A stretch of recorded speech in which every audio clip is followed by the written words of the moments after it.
El efecto de la Biblia en el cerebro humano.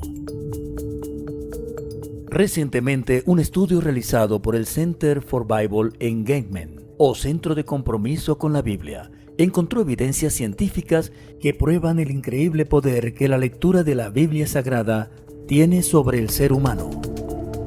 La organización de las encuestas analizó 40.000 norteamericanos de 8 a más de 80 años de edad. El objetivo inicial era saber cómo las personas interactúan con las Sagradas Escrituras y el impacto de eso en su comportamiento. Por eso, ellos descubrieron algo inesperado, que vino a ser el principal punto de la investigación.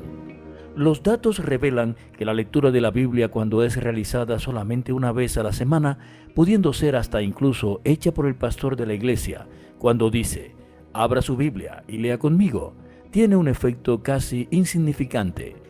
Al leer 2 veces en la semana, el efecto continúa insignificante. Al leer 3 veces en la semana, hay una pequeña mejora. Pero el fascinante descubrimiento es este. Cuando la lectura de la Biblia es realizada 4 veces o más por semana, los números cambian drásticamente. El sentimiento de soledad cae 30%. Los problemas con la rabia caen 32%. Las amarguras en las relaciones, como matrimonio, hijos y amigos, caen 40%. El alcoholismo cae 57%. El sentimiento de estancamiento espiritual cae 61%.